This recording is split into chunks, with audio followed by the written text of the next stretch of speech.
Selamat petang pemirsa, inilah One News Sore. Sebuah rudal balistik ditembakkan oleh milisi Houthi Yaman ke Bandara Ben Gurion di Tel Aviv, Israel. Namun militer Israel mengklaim telah berhasil mencegat rudal tersebut. Informasi lainnya pemirsa, musim 2024-2025 benar-benar menjadi mimpi buruk bagi Manchester United usai kalah dari Tottenham Hotspur di final Liga Eropa. Tak hanya itu, MU harus membayar denda penalti kepada Adidas. Inilah One News Sore selengkapnya.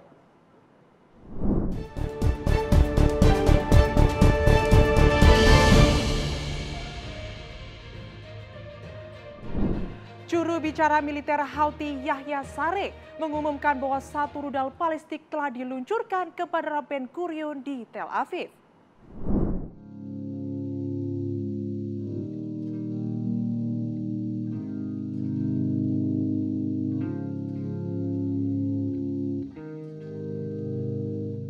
Sebuah rudal balistik ditembakkan oleh milisi Houthi Yaman ke Bandara Ben Gurion di Tel Aviv, Israel.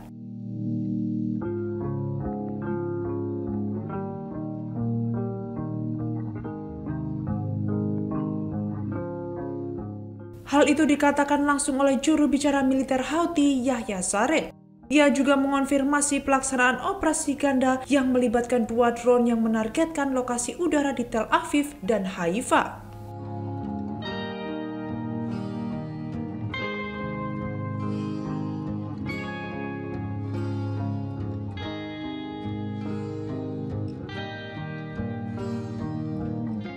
Setelah peluncuran rudal dari Yaman, Komando Front Dalam Negeri Israel melaporkan sirene serangan udara diaktifkan di Tel Aviv, Yerusalem, dan wilayah Laut Mati.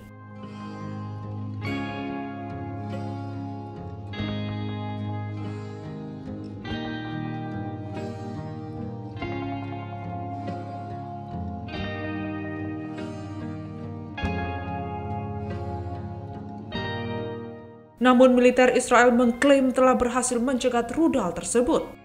Saluran 12 Israel melaporkan penerbangan yang menuju Bandara Ben Gurion dialihkan.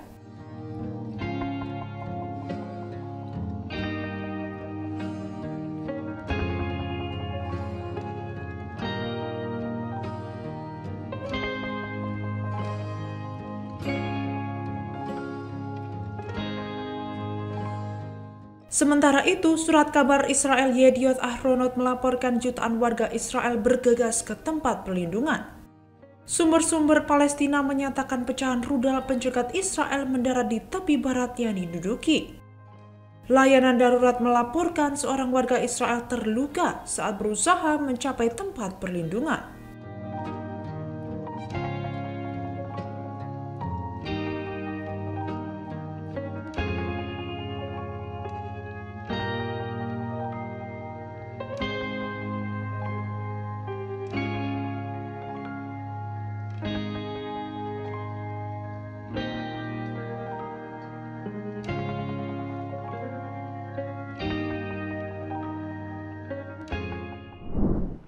Rusia mengklaim telah menghancurkan sistem pertahanan udara Patriot milik Amerika Serikat yang dioperasikan Ukraina melalui serangan rudal balistik Iskander-M di wilayah Dnipropetrovsk.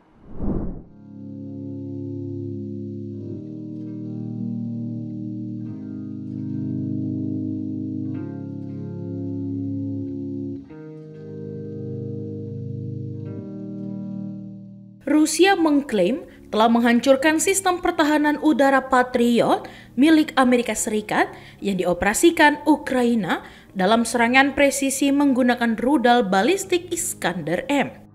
Serangan itu disebut terjadi pada Kamis 22 Mei 2025 dan menyasar wilayah sekitar pemukiman di wilayah Dnipropetrovsk, kawasan strategis yang memiliki kepentingan industri dan militer.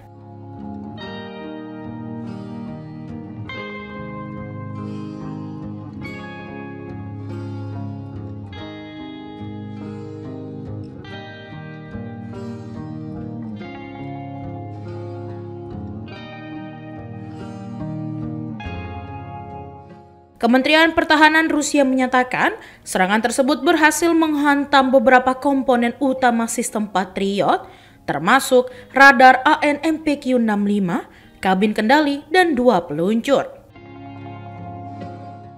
Mereka juga merilis video di kanal Telegram resmi yang memperlihatkan ledakan besar dan kobaran api diklaim sebagai bukti kehancuran total sistem tersebut.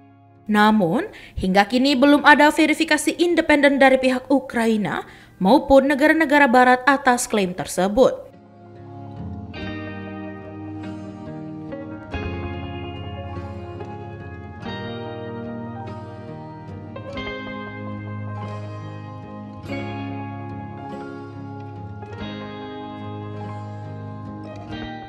Para analis mengingatkan bahwa satuan sistem Patriot biasanya tersebar di area luas sehingga satu ledakan tidak serta-merta menandakan kerusakan menyeluruh.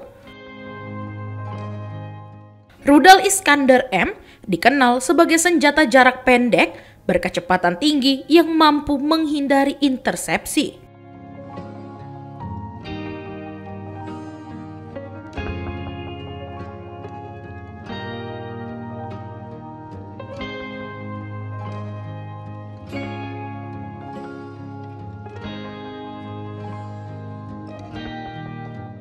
Di sisi lain, sistem Patriot menjadi andalan pertahanan udara Ukraina dalam menghadapi serangan udara Rusia. Dan kehilangan satu unit saja dapat menimbulkan celah besar dalam pertahanan strategis. Jika klaim Moskow terbukti benar, hal ini dapat menjadi pukulan bagi citra pertahanan udara Ukraina serta kepercayaan terhadap efektivitas dukungan militer Barat. Sebaliknya, Rusia bisa memanfaatkan keberhasilan ini sebagai propaganda untuk menegaskan keunggulan teknologi militernya di tengah konflik yang belum menunjukkan tanda-tanda mereda.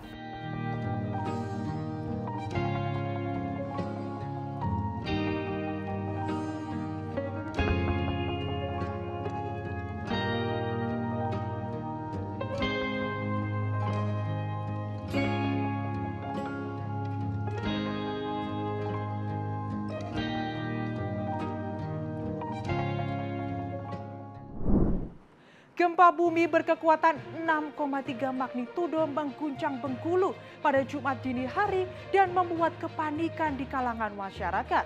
Bahkan puluhan tamu salah satu hotel di kawasan Tanah Patah berhamburan keluar bangunan.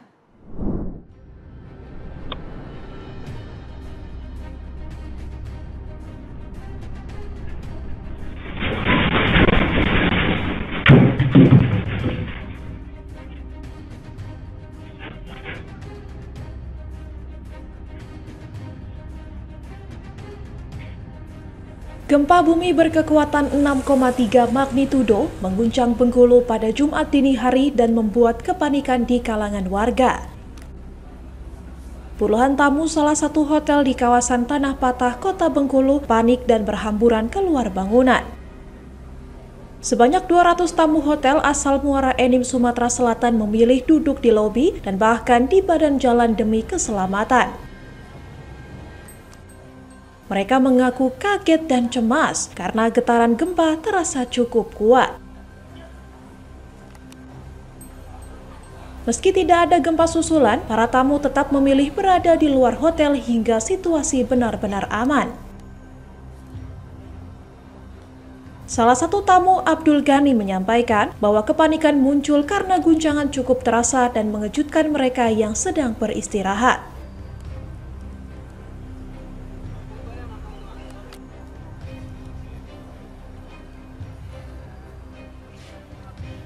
Kita siapa, Pak? Abdul Ghani.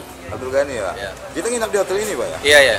Oke. Ini ada berapa jumlah kawan-kawan kita? Lebih kurang 200. 200? Iya. Ini semuanya keluar, Pak ya? Semuanya kelihatannya keluar semua, Pak. Keluar semua ya? Iya. Itu kenapa bisa keluar semua tadi? Lebih kurang pukul 3 dini hari tadi itu ada goncangan gempa.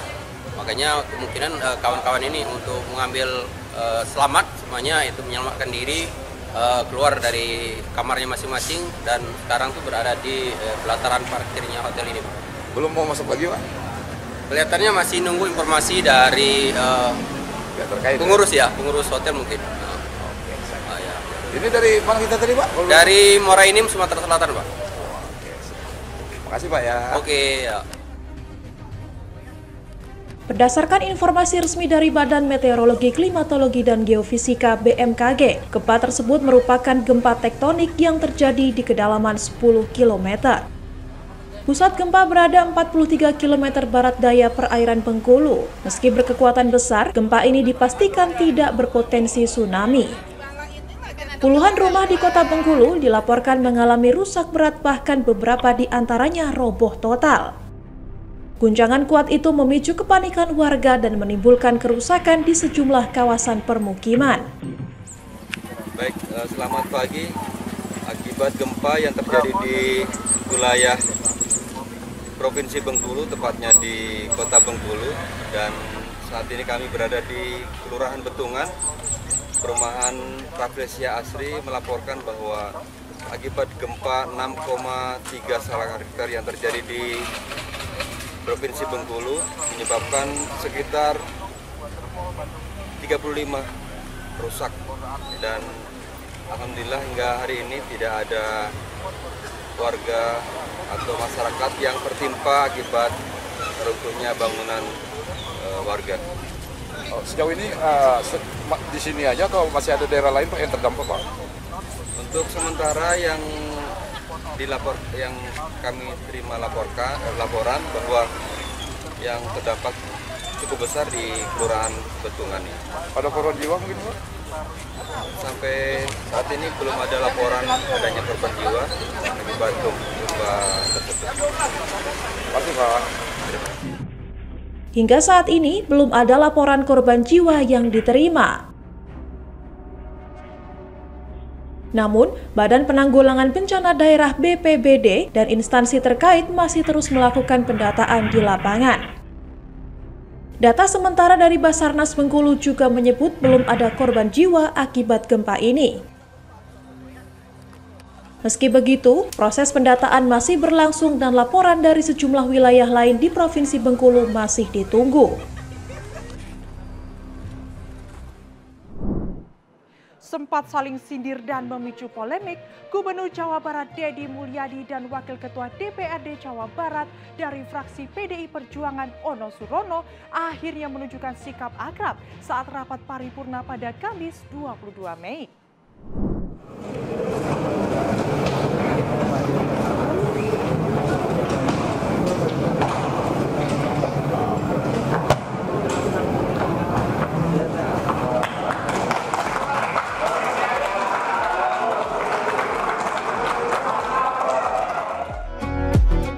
Beginilah suasana cair yang terekam saat Gubernur Jawa Barat Deddy Mulyadi dan Wakil Ketua DPRD Jawa Barat dari fraksi PDI Perjuangan Ono Surono berjabat tangan dan tertawa bersama.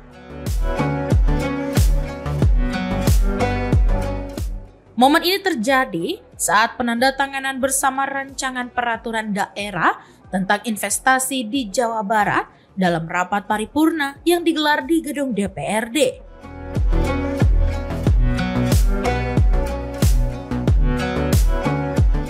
Sebelumnya, hubungan keduanya sempat memanas di ruang publik. Deddy Mulyadi dan Ono Surono saling melontarkan kritik terkait kebijakan Pemprov Jawa Barat yang berujung ramai diperbincangkan di media sosial. Bahkan, dalam rapat paripurna sebelumnya yang juga membahas raperda investasi, fraksi PDIP sempat melakukan aksi walkout usai merasa tersinggung dengan pernyataan Deddy Mulyadi di Musrenbang di Cirebon. Menanggapi hal tersebut, Deddy Mulyadi menyebut dinamika seperti itu merupakan hal wajar dalam dunia politik.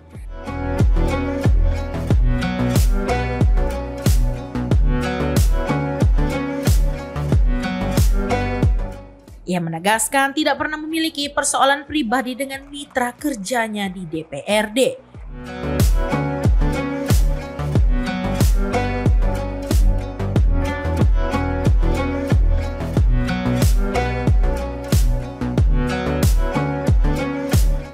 Bagi Deddy, perbedaan pendapat adalah bagian dari demokrasi namun tetap harus dibarengi dengan komunikasi dan penghargaan secara personal.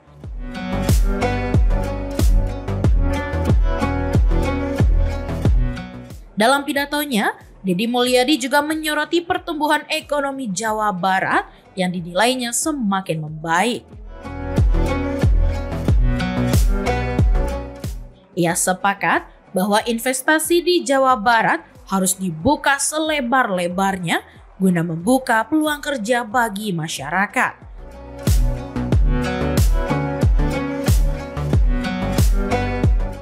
Peningkatan belanja pendidikan, peningkatan belanja kesehatan, peningkatan realokasi belanja penanganan bencana, belanja penanganan sampah, belanja penanganan lingkungan hidup, dan berbagai bentuk postur belanja lainnya yang itu diperlukan oleh warga Jabar sebagai stimulus bagi pertumbuhan, perkembangan ekonomi, termasuk juga pertumbuhan dan perkembangan investasi.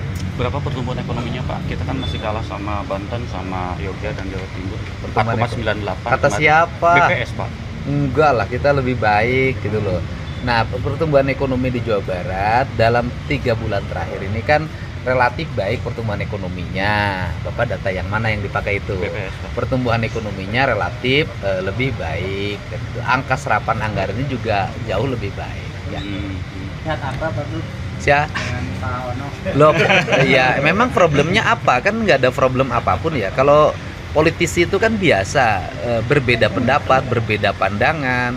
Itu kan hal yang biasa, tetapi kan itu tidak menghilangkan aspek-aspek yang bersifat personal. Itu kan biasa dalam politik. Adalah ketika DPRD dan gubernur akrab, kan beritanya tidak menjadi membabi buta, sehingga viewer media, terutama media digital, itu tidak akan seramai ketika ada keributan gitu loh. Itu kan bahasa bagaimana berkomunikasi saya dengan warga, masyarakat, dan termasuk dengan media. Tetapi bagi kepentingan masyarakat Jawa Barat, bahwa kesepakatan yang tadi dilakukan itu sangat menguntungkan karena pemerintah Provinsi Jawa Barat akan cepat melakukan eksekusi pembangunan. Lebih lanjut, Deddy menegaskan dirinya tetap terbuka terhadap masukan dari berbagai pihak termasuk DPRD.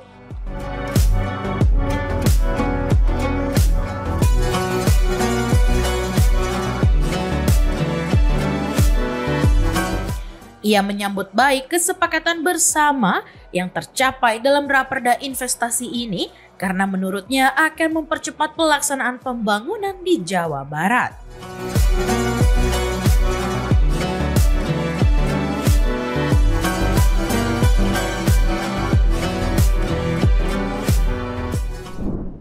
Majelis Hakim Pengadilan Negeri Bangkalan, Jawa Timur menjatuhkan vonis hukuman mati terhadap terdakwa kasus pembunuhan mahasiswi Universitas Trunojoyo, Madura. Korban sebelumnya ditemukan tewas dengan kondisi tragis.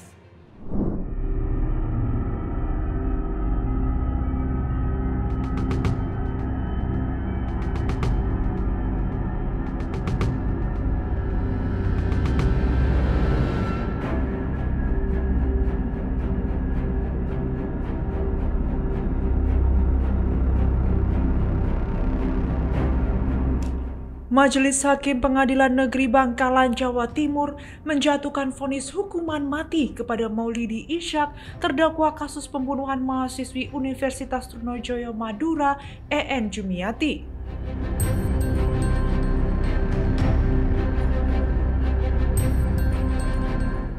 Kasus pembunuhan ini sempat menggegerkan publik karena korban dibunuh lalu dibakar di sebuah gudang somel kayu yang jauh dari permukiman warga.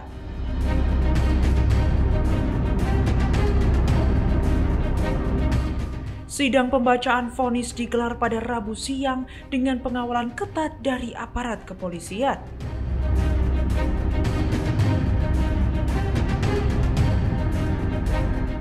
Puluhan mahasiswa Universitas Trunojoyo, Madura bersama perwakilan kampus datang menghadiri persidangan untuk memberikan dukungan moral.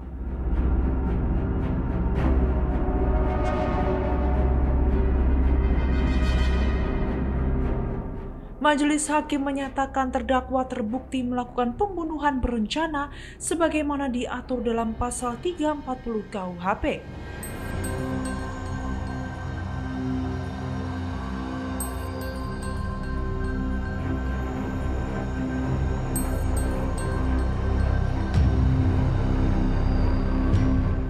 Hakim juga menilai tidak ada satupun hal yang dapat meringankan terdakwa dan pembelaan yang diajukan kuasa hukum tidak bisa dibuktikan.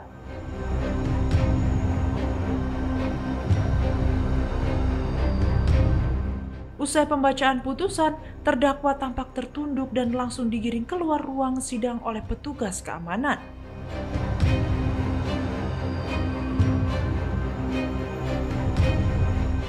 Penasihat hukum terdakwa menilai vonis itu terlalu berat dan menyayangkan majelis hakim yang menolak seluruh pembelaan.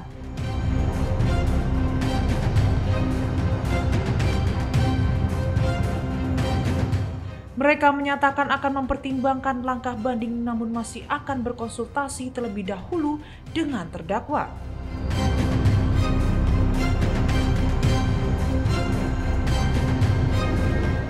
Sementara itu, pihak kampus UTM yang mewakili keluarga korban menyampaikan terima kasih atas putusan hukuman mati dari majelis hakim.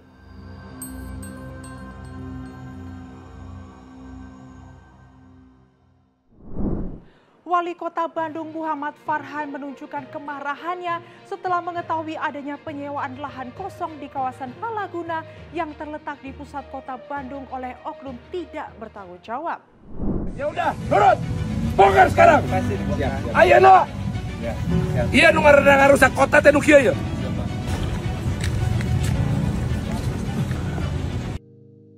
Inilah video viral Wali Kota Bandung Muhammad Farhan yang marah saat melakukan inspeksi mendadak ke lahan kosong di kawasan Palaguna, pusat kota Bandung yang terlihat kumuh dan dipenuhi tumpukan sampah. Menurut Farhan, kawasan Palaguna tersebut disewakan secara ilegal oleh oknum untuk dijadikan lahan bisnis. Aktivitas tersebut menyebabkan penumpukan sampah dan menjadikan kawasan itu tampak kumuh, padahal letaknya berada di area strategis pusat kota, yakni kawasan Asia Afrika.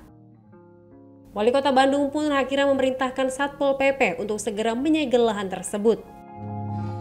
Tindakan ini diambil karena telah terjadi berbagai pelanggaran dan menimbulkan kerugian bagi lingkungan kota. Dulu karena ketidakmampuan Anda menangani tanah di sini menjadi salah satu sumber kotornya kota Bandung. Ada tumpukan sampah di sebelah sana. Ini melanggar banyak sekali perda ketertiban, perda sampah dan lain-lain. Jadi mulai hari ini daerah ini akan ditutup, disegel secara permanen. Kemudian sampai ada penindakan. Kita akan melakukan penindakan secara pidana, mau itu tindakan pidana ringan atau enggak, kita lihat perkembangannya. Kemudian selama masa penyegelan ini kita akan perbaikin supaya ini tidak menjadi sumber penyakit. Kalau parkir kendaraan, saya sudah lihat rekomendasi dari Dishub, itu ternyata semuanya rekomendasi itu parkir mobil. Tapi kan terbukti bahwa kemarin ini tidak dipakai untuk parkir mobil, pakai untuk taman hiburan, jadi langsung saya segel karena melanggar rekomendasi. Yang depan masih di parkir mobil, sesuai rekomendasi ya dipersilakan. Kenapa ini penting? Karena ini satu di pusat kota, dua nyolok mata buncelik lah, nuki mengarang teh gitu. Jadi saya rasa sudah saatnya kita lakukan penegakan hukum ya.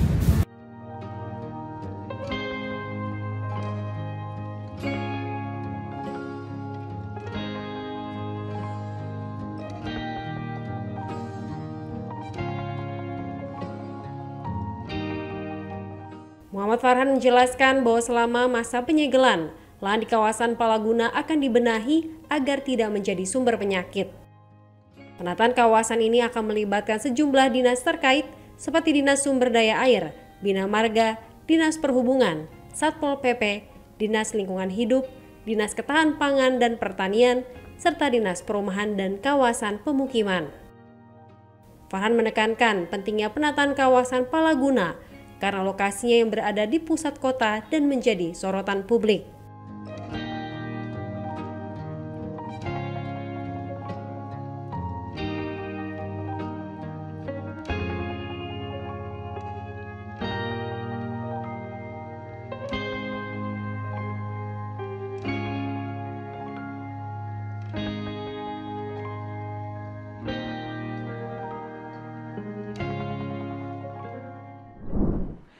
Manchester United gagal meraih trofi Liga Eropa usai kalah dari Tottenham sekaligus kehilangan tiket Liga Champions musim depan.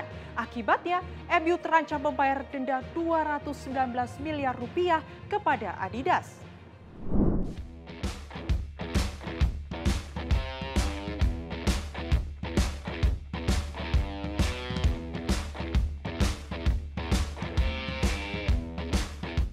Musim 2024-2025 benar-benar menjadi mimpi buruk bagi Manchester United.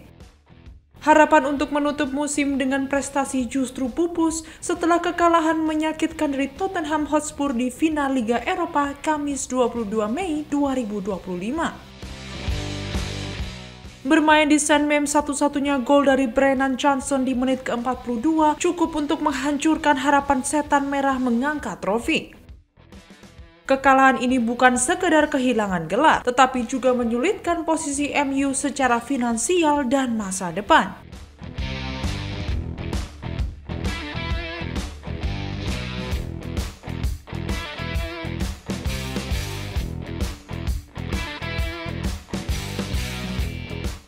Kini Manchester United yang terdampar di posisi ke-16 klasemen Liga Inggris bukan hanya kehilangan peluang tampil di kompetisi elit Eropa, tetapi juga harus membayar denda besar kepada sponsor aparel mereka, Adidas.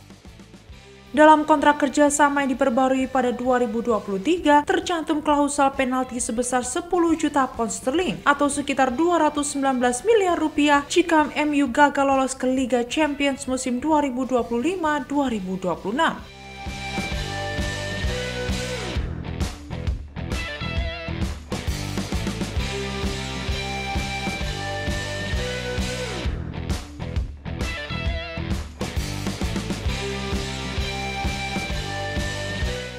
Situasi ini menjadi pukulan berat di tengah upaya klub melakukan efisiensi anggaran dalam 2 musim terakhir. MU yang kini dimiliki oleh keluarga Glazer dan Sir Jim Ratcliffe juga tengah merencanakan pembangunan stadion baru yang akan semakin membebani keuangan klub.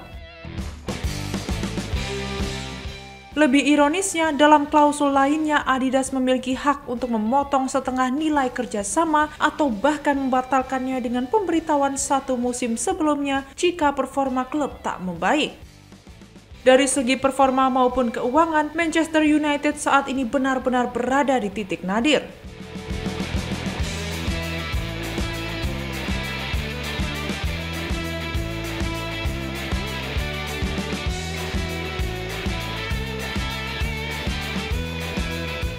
Misi pelatih Ruben Amorim untuk membangun kembali tim tampaknya akan jauh lebih berat dari yang dibayangkan.